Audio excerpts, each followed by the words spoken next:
নমস্কাৰ। আমাৰ আজিৰ ভিডিঅ'টোলৈ আপোনালোক সকলোকে স্বাগতম জনাইছোঁ।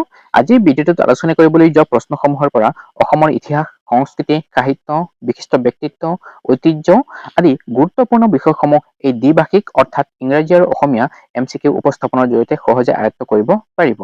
আপুনি যদি BEd, DED, entrance exam, APSC, ADRE অথবা আন যিকোনো প্ৰতিযোগিতামূলক পৰীক্ষাৰ বাবে প্ৰস্তুতি লৈ আছে, তেন্তে এই MCQ সমূহে সঘনাই সোধা গুৰুত্বপূৰ্ণ বিষয়সমূহ ৰিভিজন কৰাত আপোনাক যথেষ্ট সহায় কৰিব। ঠিক আছে, প্ৰতিটো এক্সামত ইয়াৰ পৰা এটা নহয় এটা কুৱেশ্যন অহা দেখা যায়, গতিকে ভিডিঅ'টো বহুত বেছি ইম্পৰ্টেণ্ট। তো আৰম্ভ কৰিছোঁ আজিৰ ভিডিঅ'টো। আশা কৰিছোঁ আপোনালোকে ভিডিঅ'টো শেষলৈকে চাব। আজি আমাৰ প্ৰথমটো কুৱেশ্যন হৈছে, which market in Imphal is widely referred to as the ladies market? অৰ্থাৎ ইম্ফলৰ কোনখন বজাৰ মহিলাৰ বজাৰ বা লেডিজ মাৰ্কেট নামেৰে বিখ্যাত? ইয়াৰ শুদ্ধটো হৈ যাব option number A, that is Ima market, অৰ্থাৎ ইমা বজাৰ। ইয়াৰ বিষয়ে অকণমান চাই লওঁ। ইমা বজাৰ হৈছে ইম্ফল চহৰৰ মাজমজিয়াত অৱস্থিত এখন ঐতিহাসিক বজাৰ। ইমা শব্দৰ অৰ্থই হৈছে মা। পৃথিৱীৰ একমাত্ৰ এনে বজাৰ য'ত নেকি প্ৰায় সকলো দোকান কেৱল মহিলাসকলেই পৰিচালনা কৰে। মণিপুৰৰ মহিলা সশক্তিকৰণ, সংস্কৃতি আৰু পৰম্পৰাৰ এক অনন্য প্ৰতীক হৈছে এই বজাৰখন। দেশ বিদেশৰ বহু পৰ্যটকে এই বজাৰ চাবলৈ আহে। এতিয়া ইয়াৰ বাকী থকা অপশ্যনখিনিৰ বিষয়ে চাওঁ। অপশ্যন নম্বৰ বিত আছে মোৰে বজাৰ, অৰ্থাৎ মোৰে বজাৰ কি কৈছে, এইখন হৈছে ভাৰত আৰু ম্যানমাৰৰ সীমান্তৰ ওচৰত অৱস্থিত এখন গুৰুত্বপূৰ্ণ সীমান্ত বজাৰ। আন্তঃৰাষ্ট্ৰীয় বাণিজ্য আৰু আমদানি ৰপ্তানিৰ বাবে এইখন এখন বিখ্যাত বজাৰ। বিভিন্ন দেশৰ সামগ্ৰী ইয়াত ক্ৰয় বিক্ৰয় হয়, কিন্তু এই বজাৰখন লেডিজ মাৰ্কেট নামেৰে জনাজাত নহয়, গতিকে এইটো নহ'ব। দেন অপশ্যন নম্বৰ চিত আছে খোৱাইৰাম বান্ধ বজাৰ। ইয়াৰ বিষয়ে অকণমান চাওঁ। খোৱাইৰাম বান্ধ হৈছে ইম্ফলৰ এখন বিখ্যাত বজাৰ অঞ্চল। ইমা বজাৰ এই অঞ্চলৰ ভিতৰতেই অৱস্থিত। বহুতে অঞ্চলটোৰ নাম আৰু বজাৰখনৰ নাম একে বুলি ভুল কৰে, কিন্তু লেডিজ মাৰ্কেট নামেৰে এইখন বিখ্যাত বজাৰ নহয়। বিখ্যাত বজাৰখন হৈছে ইমা বজাৰ বা ইমা মাৰ্কেট। ঠিক আছে, নেক্সট অপশ্যনটোলৈ যাওঁ। কৈছে ইয়াতে মনপা মাৰ্কেট, অৰ্থাৎ মনপা বজাৰ। মনপা বজাৰ মণিপুৰৰ লেডিজ মাৰ্কেট নহয়। ইয়াৰ সৈতে ইমা বজাৰৰ কোনো ঐতিহাসিক বা সাংস্কৃতিক সম্পৰ্ক নাই। এই বিকল্পটো শিক্ষাৰ্থীক অকল বিভ্ৰান্ত কৰিবলৈহে দিয়া হয়। ঠিক আছে, গতিকে শুদ্ধ উত্তৰটো হৈ যাব অপশ্যন নম্বৰ এ। নেক্সট কুৱেশ্যনটোলৈ যাওঁ। ইয়াতে কৈছে identify the option that doesn't flow as a river in Manipur, অৰ্থাৎ তলৰ কোনটো মণিপুৰৰ এখন নদী নহয়। অপশ্যনখিনি যদি আমি চাওঁ, অপশ্যন নম্বৰ এটো হৈ যাব কাৰেক্ট আনচাৰ, অৰ্থাৎ লোকটাক। লোকটাক এখন নদী নহয়, ই উত্তৰ পূব ভাৰতৰ আটাইতকৈ ডাঙৰ মিঠা পানীৰ হ্ৰদ, অৰ্থাৎ ফ্ৰেছ ৱাটাৰ লেক। মণিপুৰৰ পৰ্যটন আৰু মৎস্য সম্পদৰ বাবে অতি গুৰুত্বপূৰ্ণ। বিখ্যাত ফুমদি আৰু কেৱল লামজোৱা ৰাষ্ট্ৰীয় উদ্যানো ইয়াতেই অৱস্থিত, গতিকে আমাৰ কাৰণে শুদ্ধ উত্তৰ হৈ যাব লোকটাক। বাকী অপশ্যনখিনি চাওঁ। প্ৰথমটো আছে থ্ৰিল। থ্ৰিল মণিপুৰৰ এখন নদী, স্থানীয় নদী ব্যৱস্থাৰ অংশ, সেয়েহে এইখন নদী নহয় বুলি ক'ব নোৱাৰি। দেন অপশ্যন নম্বৰ চিত আছে বৰাক। বৰাক মণিপুৰত উৎপত্তি হোৱা এখন গুৰুত্বপূৰ্ণ নদী, পিছত অসম আৰু বাংলাদেশলৈ বৈ যায়, গতিকে এইখনো নহ'ব। আৰু এই বৰাক উপত্যকাৰ নামো এই নদীৰ পৰাই আহিছে। দেন অপশ্যন নম্বৰ ডি আছে নাম্বল। নাম্বল মণিপুৰৰ এখন গুৰুত্বপূৰ্ণ নদী, ই লোকটাক হ্ৰদৰ সৈতে জড়িত। মণিপুৰৰ জল ব্যৱস্থাত ইয়াৰো যথেষ্টপূৰ্ণ ভূমিকা আছে। ঠিক আছে, গতিকে আমাৰ কাৰণে শুদ্ধ উত্তৰটো হৈ যাব লোকটাক। আৰু বাকী গোটেইখিনি হয় ইয়াৰ নদী, অকল লোকটাকটো কি নহয়, নদী নহয়, এইটো হৈছে এটা হ্ৰদ। নেক্সট কুৱেশ্যনটোলৈ যাওঁ। According to the data from the 2001 census, what is the total geographic area of Assam? অৰ্থাৎ 2011 চনৰ লোকপিয়ল অনুসৰি অসমৰ মুঠ ভৌগোলিক ক্ষেত্ৰফল কিমান? ইয়াৰ শুদ্ধটো হৈ যাব option number B, that is 78,438 square metre. অৰ্থাৎ অসমৰ মুঠ ভৌগোলিক ক্ষেত্ৰফল 78,438 বৰ্গ কিলোমিটাৰ। অসম ভাৰতৰ অন্যতম বৃহৎ ৰাজ্য। ৰাজ্যখন ব্ৰহ্মপুত্ৰ আৰু বৰাক উপত্যকাৰে গঠিত। ঠিক আছে, বাকী থকা অপশ্যনখিনি অকল বিভ্ৰান্তিৰ কাৰণে দিয়ে। ঠিক আছে, এতিয়া আমি নেক্সট কুৱেশ্যনটোলৈ যাওঁ। Which project holds the title of the first color movie in Assamese cinema? অৰ্থাৎ অসমীয়া চলচ্চিত্ৰ জগতৰ প্ৰথম ৰঙীন ছবি কোনখন? ইয়াৰ শুদ্ধটো হৈ যাব option number D, that is ভাইটি। কি কৈছে ইয়াতে? ভাইটি হৈছে অসমীয়া চলচ্চিত্ৰ জগতৰ প্ৰথমখন ৰঙীন ছবি। ই অসমীয়া চলচ্চিত্ৰ ইতিহাসত এক মাইলৰ খুঁটি। এই ছবিৰ জৰিয়তে অসমীয়া চিনেমাই ৰঙীন যুগত প্ৰৱেশ কৰে, গতিকে এইটো বহুত বেছি ইম্পৰ্টেণ্ট কুৱেশ্যন। শুদ্ধটো হৈ যাব ভাইটি। এতিয়া আমি বাকী অপশ্যনখিনি অকণমান চাওঁ। প্ৰথমটো আছে অগ্নিস্নান। অগ্নিস্নান এখন জনপ্ৰিয় অসমীয়া চলচ্চিত্ৰ, সমাজমুখী বিষয়বস্তুৰ বাবে বিশেষভাৱে এইখন প্ৰশংসিত, কিন্তু এইখন প্ৰথম অসমীয়া ৰঙীন ছবি নহয়, গতিকে এইটো আনচাৰ নহ'ব। দেন অপশ্যন নম্বৰ বিত আছে পিয়লি ফুকন। অসমৰ স্বাধীনতা সংগ্ৰামী টেলিফোনৰ জীৱনৰ ওপৰত নিৰ্মিত এইখন হৈছে এখন ঐতিহাসিক ছবি। অসমীয়া চলচ্চিত্ৰ ইতিহাসত গুৰুত্বপূৰ্ণ স্থান আছে এইখন ছবিৰ, কিন্তু এইখনো প্ৰথম ৰঙীন ছবি নহয়। অপশ্যন নম্বৰ চিত আছে দূৰণিৰ ৰং।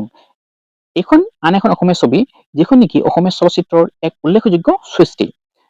নামত ৰং শব্দ থাকিলেই এইখন প্ৰথম ৰঙীন ছবি নহয়, সেইকাৰণে এতিয়া ভুল কৰিব নালাগে এইটো ৰং দেখি। ঠিক আছে, নেক্সট কুৱেশ্যনলৈ যাওঁ। The construction of the iconic Saraighat Bridge took place in which year? অৰ্থাৎ ঐতিহাসিক শৰাইঘাট সেতু বা শৰাইঘাট দলং কোন চনত নিৰ্মাণ কৰা হৈছিল? ইয়াৰ শুদ্ধ উত্তৰটো হৈ যাব option number C, that is 1962। অৰ্থাৎ কি কৈছে ইয়াতে, শৰাইঘাট সেতুৰ নিৰ্মাণ 1962 চনত আৰম্ভ হয়। ই ব্ৰহ্মপুত্ৰ নদীৰ ওপৰত নিৰ্মিত অসমৰ প্ৰথম ৰেল সহজ সৰগ সেতু। গুৱাহাটীৰ উত্তৰ পাৰক সংযোগ কৰাত ইয়াৰ ঐতিহাসিক ভূমিকা আছে। অসমৰ পৰিবহণ ব্যৱস্থাৰ এক যুগান্তকাৰী উন্নয়ন আছিল এই সেতুখন। ঠিক আছে, এতিয়া বাকী থকা অপশ্যনখিনি যদি আমি চাওঁ, সেইকেইটা অকল কিহৰ কাৰণে দিছে, অকল বিভ্ৰান্তিক সৃষ্টি কৰিবৰ কাৰণে দিছে, সেইকেইটা শুদ্ধ উত্তৰ নহয়। নেক্সট কুৱেশ্যনলৈ যাওঁ। Name the earliest writer to translate the epic Ramayana into the Assamese language। অৰ্থাৎ ৰামায়ণ প্ৰথম অসমীয়ালৈ অনুবাদ কৰা কবিগৰাকী কোন? ইয়াৰ বিষয়ে যদি আমি চাওঁ, শুদ্ধ উত্তৰ হৈ যাব অপশ্যন নম্বৰ ডি, অৰ্থাৎ মাধৱ কন্দলী। মাধৱ কন্দলীৰ বিষয়ে অকণমান চাওঁ। কৈছে মাধৱ কন্দলীয়ে প্ৰথমবাৰৰ বাবে ৰামায়ণ অসমীয়ালৈ অনুবাদ কৰিছিল। তেওঁৰ এই অনুবাদ ভাৰতীয় আঞ্চলিক ভাষাসমূহৰ ভিতৰত অন্যতম প্ৰাচীন আছিল। কোচ বা কামৰূপ অঞ্চলৰ ৰজা মহামাণিক্যৰ পৃষ্ঠপোষকতাত এই অনুবাদ সম্পন্ন হৈছিল বুলি ধৰা হয়। অসমীয়া সাহিত্যৰ ইতিহাসত তেওঁৰ অৱদান অতুলনীয়। ঠিক আছে, গতিকে শুদ্ধ উত্তৰটো হৈ যাব অপশ্যন নম্বৰ ডি। এতিয়া বাকী থকা অপশ্যনখিনিৰ বিষয়ে অকণমান চাওঁ। প্ৰথমটোত আছে অনন্ত কন্দলী। অনন্ত কন্দলী মধ্যযুগৰ এজন বিশিষ্ট অসমীয়া কবি আছিল। তেওঁ বহু সংস্কৃত গ্ৰন্থ অসমীয়ালৈ অনুবাদ কৰিছিল। মহাভাৰত আৰু ভাগৱত আদিৰ দৰে কিছু অংশ অনুবাদ কৰাৰ বাবে তেওঁ বিশেষভাৱে পৰিচিত। কিন্তু তেওঁ প্ৰথমবাৰৰ বাবে ৰামায়ণ অসমীয়ালৈ অনুবাদ কৰা ব্যক্তি নহয়, গতিকে এইটো আমাৰ কাৰণে শুদ্ধ উত্তৰ নহ'ব। দেন অপশ্যন নম্বৰ বিত আছে ৰাম সৰস্বতী। ৰাম সৰস্বতী মধ্যযুগৰ এজন বিখ্যাত কবি। তেওঁ মহাভাৰতৰ কেইবাখনো পৰ্ব অসমীয়াত ৰচনা বা অনুবাদ কৰিছিল। তেওঁৰ সাহিত্যিক অৱদান যথেষ্ট গুৰুত্বপূৰ্ণ, কিন্তু ৰামায়ণৰ প্ৰথম অসমীয়া অনুবাদ তেওঁ কৰা নাছিল, গতিকে এইটোও নহ'ব। আৰু অপশ্যন নম্বৰ চিত আছে ভট্টদেৱ। ভট্টদেৱক অসমীয়া গদ্য সাহিত্যৰ জনক বুলি কোৱা হয়। তেওঁ কথা ভাগৱত আৰু কথাগীতা অসমীয়া গদ্যত ৰচনা কৰে। অসমীয়া গদ্য সাহিত্যৰ বিকাশত তেওঁৰ অৱদান অতুলনীয়, কিন্তু ৰামায়ণৰ প্ৰথম অসমীয়া অনুবাদ তেওঁ কৰা নাছিল, গতিকে এইটো অপশ্যন নহ'ব। শুদ্ধ উত্তৰ হৈ যাব option number D, that is Madhav Kandali. Next কুৱেশ্যনটোলৈ যাওঁ। Who penned Bunful in 1953, the milestone collection that became the first Assamese poetry book to win a Sahitya Academy Award? অৰ্থাৎ বনফুল 1953 চনত কাব্যগ্ৰন্থখনৰ ৰচয়িতা কোন, যিখন নেকি প্ৰথম সাহিত্য একাডেমী বঁটা লাভ কৰা অসমীয়া কাব্যগ্ৰন্থ? ইয়াৰ শুদ্ধ উত্তৰ হৈ যাব option number C, that is Jatindranath Duwara. তেওঁৰ বিষয়ে অকণমান চাই লওঁ। যতীন্দ্ৰনাথ দুৱৰা অসমৰ এগৰাকী বিশিষ্ট কবি। তেওঁ ৰচনা কৰা বনফুল 1953 চনত এই কাব্যগ্ৰন্থই সাহিত্য একাডেমী বঁটা লাভ কৰে। এইখন সাহিত্য একাডেমী লাভ কৰা প্ৰথম অসমীয়া কাব্যগ্ৰন্থ।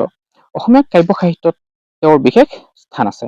ঠিক আছে, গতিকে শুদ্ধ উত্তৰ হৈ যাব যতীন্দ্ৰনাথ দুৱৰা। এতিয়া বাকী থকা অপশ্যনখিনি চাওঁ। প্ৰথমটো আছে ৰাধানাথ বৰুৱা। ৰাধানাথ বৰুৱা সাহিত্য আৰু সমাজ জীৱনৰ লগত জড়িত এজন ব্যক্তি আছিল। অসমীয়া সাহিত্যলৈ তেওঁৰো অৱদান আছে, কিন্তু বনফুল কাব্যগ্ৰন্থখন তেওঁ ৰচনা কৰা নাছিল, গতিকে এইটো শুদ্ধ নহ'ব।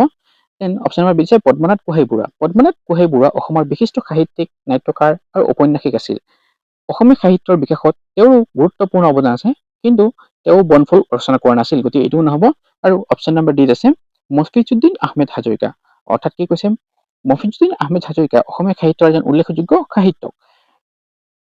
তেওঁ কবিতা আৰু সাহিত্য চৰ্চাৰ লগত জড়িত আছিল, কিন্তু তেওঁ বনফুল কাব্যগ্ৰন্থখন ৰচয়িতা কৰা নাছিল। ঠিক আছে, গতিকে এইটো অপশ্যনো নহ'ব। অপশ্যন নম্বৰ চিটো কাৰেক্ট হৈ যাব যতীন্দ্ৰনাথ দুৱৰা। নেক্সট কুৱেশ্যনটোলৈ যাওঁ। এতিয়া কৈছে indigenous wild tea plants were officially found growing in Assam during which year? অৰ্থাৎ অসমৰ থলুৱা বনৰীয়া চাহ গছ কোন চনত আনুষ্ঠানিকভাৱে আৱিষ্কাৰ কৰা হৈছিল? ইয়াৰ শুদ্ধটো হৈ যাব 1820। অৰ্থাৎ অপশ্যন নম্বৰ এ। অপশ্যন নম্বৰ এটো শুদ্ধ হৈ যাব। 1820 চনত অসমত থলুৱা বনৰীয়া চাহ গছৰ অস্তিত্ব আনুষ্ঠানিকভাৱে চিনাক্ত কৰা হয়।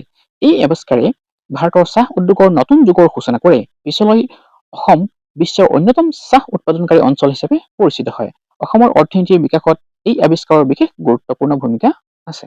ঠিক আছে, এতিয়া বাকী থকা অপশ্যনখিনি যদি আমি চাওঁ, কৈছে 1831 চন। এই সময়ত অসমত চাহ উদ্যোগৰ বিকাশ চলি আছিল, কিন্তু বনৰীয়া চাহ গছ প্ৰথম আনুষ্ঠানিক আৱিষ্কাৰৰ বছৰ নহয়, গতিকে এইটো নহ'ব। দেন অপশ্যন নম্বৰ চিত আছে 1836, এই সময়ত অসমত চাহ বাগিচাৰ সম্প্ৰসাৰণ আৰম্ভ হৈছিল, এইটোও নহ'ব। দেন অপশ্যন নম্বৰ ডিত আছে 1856, এই সময়লৈ অসম চাহ উদ্যোগত যথেষ্ট বিস্তাৰ লাভ কৰিছিল, গতিকে এইটোও নহ'ব। শুদ্ধটো হৈ যাব অপশ্যন নম্বৰ এ 1820, অৰ্থাৎ 1820 চন। নেক্সট কুৱেশ্যনটো হৈছে where can you find the largest oil refinery operating within Assam, অৰ্থাৎ অসমৰ সৰ্ববৃহৎ তেল শোধনাগাৰ ক'ত অৱস্থিত? ইয়াৰ শুদ্ধটো হৈ যাব option number D, that is Numaligarh. Numaligarh তেল শোধনাগাৰ গোলাঘাট জিলাত অৱস্থিত। ই অসমৰ সৰ্ববৃহৎ তেল শোধনাগাৰ। অসম চুক্তি শোধনাগাৰ বুলিও ইয়াক জনা যায়। আধুনিক প্ৰযুক্তিৰে সজ্জিত এই শোধনাগাৰ উৎপাদন যথেষ্ট বেছি, গতিকে শুদ্ধটো হৈ যাব অপশ্যন নম্বৰ ডি। বাকী থকা অপশ্যনখিনিৰ বিষয়ে চাওঁ। প্ৰথমটো আছে বঙাইগাঁও। বঙাইগাঁৱত এটা তেল শোধনাগাৰ আছে। ই অসমৰ অন্যতম গুৰুত্বপূৰ্ণ তেল শোধনাগাৰ, কিন্তু উৎপাদন ক্ষমতাৰ দিশৰ পৰা এইটো সৰ্ববৃহৎ নহয়, গতিকে এইটো নহ'ব। দেন অপশ্যন নম্বৰ দিছে ডিগবৈ। ডিগবৈ তেল শোধনাগাৰ এছিয়াৰ আটাইতকৈ পুৰণি কাৰ্যক্ষম তেল শোধনাগাৰ। ঐতিহাসিকভাৱে ইয়াৰ বিশেষ গুৰুত্ব আছে, কিন্তু সৰ্ববৃহৎ তেল শোধনাগাৰ এইটোও নহয়। দেন অপশ্যন নম্বৰ চি আছে নুনমাটি। নুনমাটি এইটো গুৱাহাটীত আছে। এই তেল শোধনাগাৰ অসমৰ অন্যতম পুৰণি তেল শোধনাগাৰ, কিন্তু এইটো ক্ষমতাৰ ক্ষেত্ৰত সৰ্ববৃহৎ নহয়, গতিকে এইটো নহ'ব। শুদ্ধটো হৈ যাব option number D, that is Numaligarh তেল শোধনাগাৰ। নেক্সট কুৱেশ্যনলৈ যাওঁ। Which specific industrial facility in Assam is designed as the Assam Accord Refinery? হৈছে অসম চুক্তি শোধনাগাৰ বা আছাম একৰ্ড ৰিফাইনাৰী বুলি কোনটো শোধনাগাৰক জনা যায়? এইটো অকণমান আগতেই কৈ আহিলো লাষ্ট কুৱেশ্যনটোত। ইয়াৰ শুদ্ধটো হৈ যাব নুমলীগড়। অৰ্থাৎ নুমলীগড় তেল শোধনাগাৰ যিটো নেকি আমাৰ গোলাঘাট জিলাত অৱস্থিত। 1985 চনৰ যিটো অসম চুক্তি হৈছিল, সেই অসম চুক্তিৰ অন্যতম গুৰুত্বপূৰ্ণ ফলাফলস্বৰূপ আছিল এই শোধনাগাৰ। সেইবাবে ইয়াক আছাম একৰ্ড ৰিফাইনাৰী বুলিও কোৱা হয়। ই অসমৰ অৰ্থনীতি আৰু তেল উদ্যোগত গুৰুত্বপূৰ্ণ ভূমিকা পালন কৰি আহিছে। গতিকে আমাৰ কাৰণে শুদ্ধটো হৈ যাব নুমলীগড় তেল শোধনাগাৰ, this is option number A. Next কুৱেশ্যনলৈ যাওঁ। Choose the exact year in which the Digboi oil field was discovered. Digboi তেল ক্ষেত্ৰ কোন চনত আৱিষ্কাৰ কৰা হৈছিল? ইয়াৰ শুদ্ধটো হৈ যাব option number C, it is 1889। এই বিষয়ে অকণমান চাই লওঁ। ডিগবৈ তৈলক্ষেত্ৰ 1889 চনত আৱিষ্কাৰ কৰা হয়। ডিগবৈক ভাৰতৰ প্ৰথম তেল ক্ষেত্ৰ হিচাপে গণ্য কৰা হয়। এই আৱিষ্কাৰে ভাৰতৰ খনিজ তেল উদ্যোগৰ সূচনা কৰে। পিছলৈ ইয়াত এছিয়াৰ আটাইতকৈ পুৰণি কাৰ্যক্ষম তেল শোধনাগাৰ স্থাপন হয়। গতিকে শুদ্ধটো হৈ যাব অপশ্যন নম্বৰ চি। বাকী থকা অপশ্যনখিনি যদি চাওঁ, প্ৰথমটো আছে 1689। 1689 চনত ডিগবৈ তেল উদ্যোগৰ ইতিহাসৰ সৈতে কোনো ধৰণৰ জড়িত নহয়। এই চনটো বহু আগৰ, গতিকে এইটো নহ'ব। দেন 1789 চনত অসমত আধুনিক তেল অনুসন্ধান আৰম্ভ হোৱা নাছিল। সেই সময়ত ব্ৰিটিছসকলেও অসমত তেল অনুসন্ধান আৰম্ভ কৰা নাছিল, গতিকে এইটো সম্পূৰ্ণৰূপে ভুল হ'ব।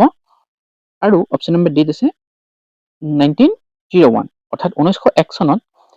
এই চনটোত ডিগবৈ তেল উদ্যোগৰ বিকাশৰ লগত জড়িত, কিন্তু তৈলক্ষেত্ৰ আৱিষ্কাৰৰ বছৰ নহয়, গতিকে এই বছৰটোৰ আগতেই ডিগবৈ তেল আৱিষ্কাৰ হৈছিল। শুদ্ধটো হৈ যাব অপশ্যন নম্বৰ চি। নেক্সট কুৱেশ্যনলৈ যাওঁ। Which production facility holds the record as the oldest operating oil refinery across Asia? এছিয়াৰ আটাইতকৈ পুৰণি কাৰ্যক্ষম তেল শোধনাগাৰ কোনটো? এই বিষয়ে অকণমান আগতেই কৈ আহিলো। এই শুদ্ধটো হৈ যাব ডিগবৈ অইল ৰিফাইনাৰী। অৰ্থাৎ অপশ্যন নম্বৰ ডিত কৈছে ডিগবৈ তেল শোধনাগাৰ তিনিচুকীয়া জিলাত অৱস্থিত। 1901 চনত ইয়াৰ উৎপাদন আৰম্ভ হয়। ই এছিয়াৰ আটাইতকৈ পুৰণি কাৰ্যক্ষম তেল শোধনাগাৰ। আজিও ইয়াত তেল শোধনৰ কাম চলি আছে। অসমৰ তৈল উদ্যোগৰ ইতিহাসত ইয়াৰ যথেষ্ট পূৰ্ণ ভূমিকা আছে। ঠিক আছে, গতিকে শুদ্ধটো হৈ যাব অপশ্যন নম্বৰ ডি। বাকী থকা অপশ্যনখিনি যদি আমি চাওঁ, প্ৰথমটোত আছে আমাৰ বোম্বে হাই তেল শোধনাগাৰ। বোম্বে হাই মূলতঃ এটা সমুদ্ৰস্থিত তেল শোধনাগাৰ। ই তেল উৎপাদনৰ বাবে বিখ্যাত। এছিয়াৰ আটাইতকৈ পুৰণি তেল শোধনাগাৰ কিন্তু নহয়। দেন অপশ্যন নম্বৰ বিত আছে মথুৰা তেল শোধনাগাৰ। মথুৰা তেল শোধনাগাৰ উত্তৰ প্ৰদেশত অৱস্থিত। ই ভাৰতৰ এটা আধুনিক তেল শোধনাগাৰ, কিন্তু এইটোও এছিয়াৰ পুৰণি শোধনাগাৰ নহয়, গতিকে এইটো নহ'ব। আৰু এটা কৈছে ডুবাই তেল শোধনাগাৰ। ডুবাইত আধুনিক তেল উদ্যোগ গঢ় লৈ উঠিছে, কিন্তু এছিয়াৰ আটাইতকৈ পুৰণি কাৰ্যক্ষম তেল শোধনাগাৰ এইটোও নহয়। গতিকে এই গোটেইবোৰ অপশ্যন অকল বিভ্ৰান্তিৰ সৃষ্টি কৰিবৰ বাবে দিয়া হৈছে। শুদ্ধটো হৈ যাব option number D, Digboi oil refinery. Next কুৱেশ্যনলৈ যাওঁ। Where was the continent's very first research station dedicated to tea established?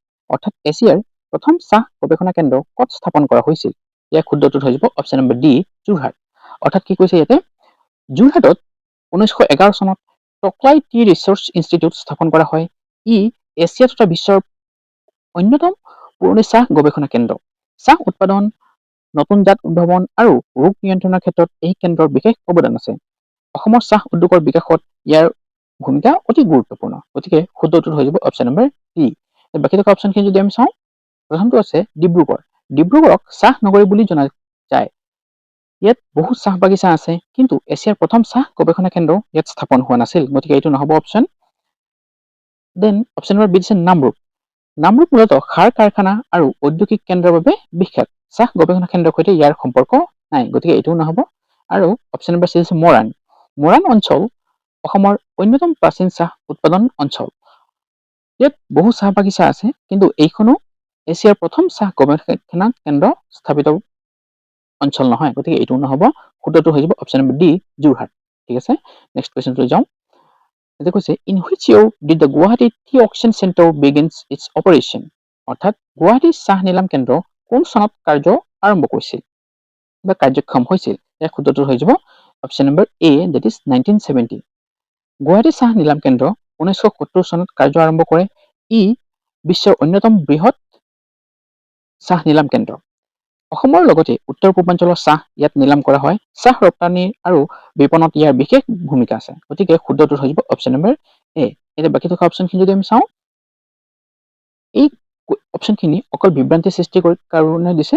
এইকেইটা এটাও আমাৰ চাহ নিলাম কেন্দ্ৰৰ লগত জড়িত বছৰ নহয়। শুদ্ধটো হৈ যাব অপশ্যন নম্বৰ এ। নেক্সট কুৱেশ্যনটো লৈ যাওঁ। Which region in upper Assam boasts the highest concentration of individual tea gardens. অৰ্থাৎ উজনি অসমত সৰ্বাধিক ব্যক্তিগত চাহ বাগিচা কোনখন জিলাত আছে। ইয়াৰ শুদ্ধটোত হৈ যাব অপশ্যন নম্বৰ বি ডিব্ৰুগড়। অৰ্থাৎ ডিব্ৰুগড়ক কৈছে টি চিটি অফ ইণ্ডিয়া বুলিও কোৱা হয়। উজনি অসমত সৰ্বাধিক ব্যক্তিগত চাহ বাগিচা এই জিলাতেই অৱস্থিত। বহু ক্ষুদ্ৰ আৰু বৃহৎ চাহ উৎপাদক এই জিলাত আছে। অসমৰ চাহ উৎপাদনত ডিব্ৰুগড়ৰ অৱদান সৰ্বাধিক। ৰাজ্যৰ অৰ্থনীতিত এই জিলাৰ বিশেষ ভূমিকা আছে। গতিকে শুদ্ধটোত হৈ যাব অপশ্যন নম্বৰ বি। বাকী থকা অপশ্যনখিনি চাওঁ। প্ৰথমটো আছে যোৰহাট। যোৰহাট চাহ গৱেষণা কেন্দ্ৰ আৰু চাহ উদ্যোগৰ বাবে বিখ্যাত। বহু চাহ বাগিচা থাকিলেও সৰ্বাধিক ব্যক্তিগত চাহ বাগিচা ইয়াত নাই। গতিকে এইটো নহ'ব। দেন অপশ্যন নম্বৰ বিত আছে, আমাৰ শুদ্ধটো পাই গ'লো। আৰু অপশ্যন নম্বৰ চিত আছে শিৱসাগৰ। শিৱসাগৰ ঐতিহাসিক নিদৰ্শন আৰু আহোম সাম্ৰাজ্যৰ বাবে অধিক বিখ্যাত। ইয়াত চাহ বাগিচা আছে, কিন্তু সৰ্বাধিক ব্যক্তিগত চাহ বাগিচা এই জিলাত নহয়। গতিকে এইটোও নহ'ব। দেন অপশ্যন নম্বৰ ডিত আছে তিনিচুকীয়া। তিনিচুকীয়াতো বহু চাহ বাগিচা আছে আৰু ডিগবৈ তেল শোধনাগাৰ এই জিলাতেই অৱস্থিত। চাহ উৎপাদনত গুৰুত্বপূৰ্ণ ভূমিকা আছে এই জিলাখনৰ, কিন্তু ব্যক্তিগত চাহ বাগিচাৰ জনসংখ্যাত ডিব্ৰুগড় আগবাঢ়ি আছে। গতিকে শুদ্ধটোত হৈ যাব আমাৰ কাৰণে Dibrugarh. This is option number B. Next কুৱেশ্যনলৈ যাওঁ। Based on 2011 census metrics, which district experienced the highest rate of population growth? অৰ্থাৎ 2011 চনৰ লোকপিয়ল অনুসৰি কোনখন জিলাত জনসংখ্যা বৃদ্ধিৰ হাৰ সৰ্বাধিক আছিল। ইয়াৰ শুদ্ধটোত হৈ যাব option number C, that is Nagaon. এই বিষয়ে অকণমান চাই লওঁ। 2011 চনৰ লোকপিয়ল অনুসৰি নগাঁও জিলাত জনসংখ্যা বৃদ্ধিৰ হাৰ সৰ্বাধিক আছিল। ই অসমৰ অন্যতম অধিক জনবসতিপূৰ্ণ জিলা। কৃষি, ব্যৱসায় আৰু যোগাযোগ ব্যৱস্থাৰ বাবে বহু লোক এই জিলাত বসবাস কৰে। প্ৰতিযোগিতামূলক পৰীক্ষাত এই তথ্য সঘনাই সোধা দেখা যায়। গতিকে এইটো বহুত important. Option number C Nagaon. এতিয়া বাকী থকা অপশ্যনখিনি যদি আমি চাওঁ, প্ৰথম আছে ডিব্ৰুগড়। ডিব্ৰুগড় অসমৰ অন্যতম উন্নত আৰু ঔদ্যোগিক জিলা। চাহ উদ্যোগ, শিক্ষা আৰু স্বাস্থ্য সেৱাৰ বাবে বিশেষভাৱে পৰিচিত। এই ডিব্ৰুগড় অঞ্চলতেই জনসংখ্যা বৃদ্ধি হৈছে যদিও 2011 চনৰ লোকপিয়ল অনুসৰি সৰ্বাধিক নহয়। গতিকে এইটো নহ'ব। অপশ্যন নম্বৰ বি দিছে নলবাৰী। নলবাৰী কৃষিভিত্তিক এখন গুৰুত্বপূৰ্ণ জিলা। সাক্ষৰতা আৰু শিক্ষাৰ ক্ষেত্ৰত ইয়াৰ ভাল স্থান আছে, কিন্তু জনসংখ্যা বৃদ্ধিৰ হাৰ ইয়াত সৰ্বাধিক নহয়। গতিকে এইটো নহ'ব। আৰু অপশ্যন নম্বৰ ডি আছে শিৱসাগৰ। শিৱসাগৰ আহোম সাম্ৰাজ্যৰ ঐতিহাসিক নিদৰ্শনৰ বাবে বিখ্যাত। চাহ আৰু তেল উদ্যোগতো ইয়াৰ কিছুমান অৱদান আছে, কিন্তু জনসংখ্যা বৃদ্ধিৰ হাৰ সৰ্বাধিক নহয়। গতিকে এইটোও নহ'ব। আমাৰ কাৰণে সঠিক উত্তৰটো হৈ যাব option number C, that is Nagaon. Next কুৱেশ্যনলৈ যাওঁ। এইটো কৈছে which district registers the highest overall literacy rate in the state. অৰ্থাৎ ৰাজ্যখনৰ সৰ্বাধিক সাক্ষৰতা হাৰ কোনখন জিলাত। ইয়াৰ শুদ্ধটো হৈ যাব কামৰূপ মেট্ৰ', অৰ্থাৎ কামৰূপ মহানগৰ। এই বিষয়ে অকণমান চাই লওঁ। 2011 চনৰ লোকপিয়ল অনুসৰি কামৰূপ মহানগৰ জিলাৰ সাক্ষৰতা হাৰ সৰ্বাধিক। গুৱাহাটী মহানগৰ এই জিলাৰে অন্তৰ্গত। ৰাজ্যৰ বহু শিক্ষানুষ্ঠান, বিশ্ববিদ্যালয় আৰু গৱেষণা প্ৰতিষ্ঠান ইয়াতেই অৱস্থিত। গতিকে নগৰীয়া শিক্ষাৰ সুবিধা অধিক হোৱাৰ বাবে ইয়াত সাক্ষৰতাৰ হাৰো বেছি। শুদ্ধটো হৈ যাব অপশ্যন নম্বৰ চি। এতিয়া বাকী থকা অপশ্যনখিনিৰ বিষয়ে অকণমান চাওঁ। প্ৰথমটো আছে শিৱসাগৰ। শিৱসাগৰ শিক্ষাৰ ক্ষেত্ৰত উন্নত জিলা। সাক্ষৰতা হাৰ যথেষ্ট উচ্চ, কিন্তু ৰাজ্যৰ সৰ্বাধিক সাক্ষৰতা হাৰ এই জিলাৰ নহয়, গতিকে এইটো নহ'ব। নলবাৰী। নলবাৰী শিক্ষাৰ বাবে সুপৰিচিত। বিদ্যালয় আৰু উচ্চ শিক্ষাৰ ক্ষেত্ৰত জিলাখনৰো সুনাম আছে। তথাপিও সৰ্বাধিক সাক্ষৰতাৰ হাৰ জিলা নহয়, এইটোও নহ'ব। অপশ্যন নম্বৰ ডিত আছে গোলাঘাট। গোলাঘাট এখন শিক্ষিত আৰু উন্নয়নশীল জিলা। কাজিৰঙা ৰাষ্ট্ৰীয় উদ্যানৰ বাবে ই বিশ্ববিখ্যাত, কিন্তু সাক্ষৰতাৰ হাৰৰ ক্ষেত্ৰত কামৰূপ মহানগৰতকৈ অকণমান পিছত আছে। সেয়ে শুদ্ধটো হৈ যাব option number C, that is Kamrup metro'. Next কুৱেশ্যনলৈ যাওঁ। ইয়াতে কৈছে what is the recorded percentage for the total literacy rate of Assam? অৰ্থাৎ অসমৰ মুঠ সাক্ষৰতাৰ হাৰ কিমান? ইয়াৰ শুদ্ধটো হৈ যাব অপশ্যন নম্বৰ বি, 73.18। অৰ্থাৎ কি কৈছে 2011 চনৰ লোকপিয়ল অনুসৰি অসমৰ মুঠ সাক্ষৰতাৰ হাৰ 73.18%। এই হাৰত পুৰুষ আৰু মহিলা উভয়ৰে সাক্ষৰতাৰ অন্তৰ্ভুক্ত। শিক্ষা বিস্তাৰৰ ফলত পূৰ্বৰ তুলনাত সাক্ষৰতাৰ যথেষ্ট বৃদ্ধি পাইছে। প্ৰতিযোগিতামূলক পৰীক্ষাৰ ক্ষেত্ৰত এই পৰিসংখ্যাটো অতি গুৰুত্বপূৰ্ণ। বাৰে বাৰে এইটো কুৱেশ্যন আহি থাকে। ঠিক আছে, এতিয়া বাকী থকা অপশ্যনখিনি যদি আমি চাওঁ, সেইখিনি অকল বিভ্ৰান্তিৰ কাৰণে দিছে, সেইখিনি এটাও শুদ্ধ উত্তৰ নহয়। নেক্সট কুৱেশ্যনলৈ যাওঁ। Where is the state's dedicated Paddy Research Center situated? অৰ্থাৎ অসমৰ ধান গৱেষণা কেন্দ্ৰ ক'ত অৱস্থিত? ইয়াৰ শুদ্ধটো হৈ যাব অপশ্যন নম্বৰ এ, তিতাবৰ। অসমৰ ধান গৱেষণা কেন্দ্ৰ যোৰহাট জিলা তিতাবৰত অৱস্থিত। ধানৰ নতুন জাত উদ্ভাৱন, উন্নত কৃষি পদ্ধতিৰ ওপৰত গৱেষণা কৰা হয় আৰু অসমৰ কৃষকসকলক উন্নত মানৰ বীজ আৰু প্ৰযুক্তি যোগান ধৰাত এই কেন্দ্ৰই গুৰুত্বপূৰ্ণ ভূমিকা পালন কৰে। ৰাজ্যৰ কৃষি উন্নয়নত ইয়াৰ বিশেষ অৱদান আছে, গতিকে শুদ্ধটো হৈ যাব অপশ্যন নম্বৰ এ। এতিয়া বাকী থকা অপশ্যনখিনি যদি চাওঁ, অপশ্যন নম্বৰ বিত আছে চানেৰী। অৰ্থাৎ চানেৰী কৈছে চাহ বাগিচা আৰু কৃষি উৎপাদনৰ বাবে জনাজাত, কিন্তু ধান গৱেষণা কেন্দ্ৰ ইয়াত অৱস্থিত নহয়, গতিকে এইটো নহ'ব। Then option number C, Sapekhati. Sapekhati বা সাপেখাতী শিৱসাগৰ জিলাৰ এখন অঞ্চল। কৃষি কাৰ্য হয় যদিও ৰাজ্যিক ধান গৱেষণা কেন্দ্ৰ ইয়াত নাই, গতিকে এইটো নহ'ব। আৰু এটা আছে মাৰ্ঘেৰিটা। মাৰ্ঘেৰিটা বিশেষকৈ কয়লা খনি আৰু চাহ উদ্যোগৰ বাবে বিখ্যাত। ধান গৱেষণা কেন্দ্ৰৰ সৈতে ইয়াৰ কোনো সম্পৰ্ক নাই, গতিকে শুদ্ধটো হৈ যাব আমাৰ কাৰণে অপশ্যন নম্বৰ এ। নেক্সট কুৱেশ্যনলৈ যাওঁ। The town of Satyabari has earned widespread fame for its specialization in the, অৰ্থাৎ সৰ্থেবাৰী কিহৰ বাবে বিখ্যাত? ইয়াৰ শুদ্ধটো হৈ যাব option number C, that is bell metal industry. অৰ্থাৎ কাঁহ উদ্যোগ। সৰ্থেবাৰী সমগ্ৰ ভাৰতত কাঁহ শিল্পৰ বাবে সুপৰিচিত। ইয়াত পৰম্পৰাগতভাৱে কাঁহৰ বাচন বৰ্তন, শৰাই, বানবাটি, থাল আদি নিৰ্মাণ কৰা হয়। এই শিল্প বহু শতাব্দী ধৰি চলি আহিছে। অসমৰ ঐতিহ্যবাহী কুটিৰ উদ্যোগৰ অন্যতম উজ্জ্বল নিদৰ্শন হৈছে সৰ্থেবাৰী কাঁহ শিল্প, গতিকে শুদ্ধটো হৈ যাব অপশ্যন নম্বৰ চি। এতিয়া বাকী থকা অপশ্যনখিনি যদি চাওঁ, অপশ্যন নম্বৰ এ, চিল্ক ইণ্ডাষ্ট্ৰী। অৰ্থাৎ ৰেচম উদ্যোগ। অসম ৰেচম উৎপাদনৰ বাবে বিশ্ববিখ্যাত, বিশেষকৈ শুৱালকুছিৰ ৰেচম উদ্যোগৰ বাবে পৰিচিত, কিন্তু সৰ্থেবাৰী ৰেচম উদ্যোগৰ বাবে বিখ্যাত নহয়, গতিকে এইটো নহ'ব। দেন অপশ্যন নম্বৰ বি দিছে টেক্সটাইল ইণ্ডাষ্ট্ৰী, অৰ্থাৎ বস্ত্ৰ উদ্যোগ। অসমৰ বিভিন্ন ঠাইত বস্ত্ৰ উদ্যোগ আছে। পৰম্পৰাগত তাঁত শিল্প ৰাজ্যজুৰি বিস্তৃত, কিন্তু সৰ্থেবাৰীৰ মূল পৰিচিত বস্ত্ৰ উদ্যোগ নহয়। অপশ্যন নম্বৰ চিটো হৈছে আমাৰ কাৰণে শুদ্ধ উত্তৰ। আৰু অপশ্যন নম্বৰ ডিত আছে আইভৰি ইণ্ডাষ্ট্ৰী, অৰ্থাৎ হাতী দাঁত উদ্যোগ। হাতী দাঁতৰ ব্যৱসায় আৰু উদ্যোগ বৰ্তমান আইনগতভাৱে নিষিদ্ধ। সৰ্থেবাৰী কেতিয়াও হাতী দাঁত উদ্যোগৰ বাবে বিখ্যাত নাছিল, গতিকে এই অপশ্যনটো সম্পূৰ্ণৰূপে ভুল, গতিকে শুদ্ধটো হৈ যাব আমাৰ কাৰণে অপশ্যন নম্বৰ চি। নেক্সট কুৱেশ্যনলৈ যাওঁ। What corporate name does the abbreviation AIDC represent? অৰ্থাৎ AIDC সম্পূৰ্ণ নাম কি? এই শুদ্ধটো হৈ যাব option number B, it is Assam industrial development corporation, অৰ্থাৎ অসম ঔদ্যোগিক উন্নয়ন নিগম। AIDC সম্পূৰ্ণ নাম হৈছে Assam industrial development corporation limited. অৰ্থাৎ 1965 চনত অসমৰ ঔদ্যোগিক উন্নয়নৰ উদ্দেশ্যে এই নিগম গঠন কৰা হয়। ৰাজ্যত নতুন উদ্যোগ স্থাপন, বিনিয়োগ আকৰ্ষণ আৰু উদ্যোগপতিসকলক সহায় আগবঢ়োৱাই হৈছে ইয়াৰ মূল লক্ষ্য। অসমৰ অৰ্থনৈতিক উন্নয়নত AIDCৰ গুৰুত্বপূৰ্ণ ভূমিকা আছে, গতিকে শুদ্ধটো হৈ যাব অপশ্যন নম্বৰ বি। এতিয়া বাকী থকা অপশ্যনখিনিৰ বিষয়ে চাওঁ। প্ৰথমটোত কৈছে all India district council. All India district council নামে কোনো চৰকাৰী নিগম অসমৰ ঔদ্যোগিক উন্নয়নৰ সৈতে জড়িত নহয়, গতিকে এইটো সম্পূৰ্ণ ভুল। অপশ্যন নম্বৰ চিত আছে আছাম ইণ্ডাষ্ট্ৰিয়েল ডেমনষ্ট্ৰেশ্যন কোম্পানী। এই নামে অসমৰ কোনো চৰকাৰী ঔদ্যোগিক সংস্থা নাই, গতিকে এইটো সম্পূৰ্ণৰূপে ভুল। আৰু অপশ্যন নম্বৰ ডি আছে ওপৰৰ সকলো। এইটোতো হ'বই নোৱাৰে, এইটো অকল বিভ্ৰান্তিৰ কাৰণে দিছে, গতিকে শুদ্ধটো হৈ যাব অপশ্যন নম্বৰ বি। নেক্সট কুৱেশ্যনলৈ যাওঁ। এতিয়া কৈছে provide the full form for the organisational acronym AFC, অৰ্থাৎ AFCৰ সম্পূৰ্ণ নাম কি? এই শুদ্ধটো হৈ যাব আছাম ফাইনেন্সিয়েল কৰ্পৰেশ্যন, অৰ্থাৎ অসম বিত্তীয় নিগম। ইয়াৰ বিষয়ে অকণমান চাই লওঁ। AFCৰ সম্পূৰ্ণ নাম হৈছে আছাম ফাইনেন্সিয়েল কৰ্পৰেশ্যন। ক্ষুদ্ৰ, লঘু আৰু মধ্যম উদ্যোগসমূহলৈ ঋণ আৰু বিত্তীয় সহায় আগবঢ়োৱাই হৈছে ইয়াৰ মূল উদ্দেশ্য। অসমৰ উদ্যোগৰ বিকাশত এই নিগমে গুৰুত্বপূৰ্ণ ভূমিকা পালন কৰে। নতুন উদ্যোগ স্থাপন আৰু আত্মনিয়োজনত লোকসকলক উৎসাহিত কৰে।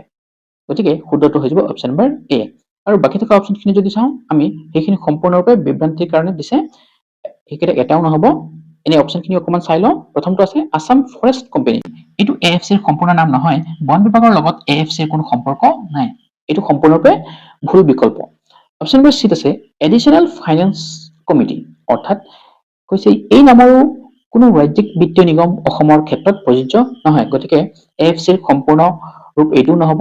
আৰু এটা আছে option number D, Assam food corporation. খাদ্য যোগান ব্যৱস্থাৰ লগত এই সংস্থাটো জড়িত থাকিলেও AFCৰ সম্পূৰ্ণ নাম নহয়। গতিকে এইটোও নহ'ব।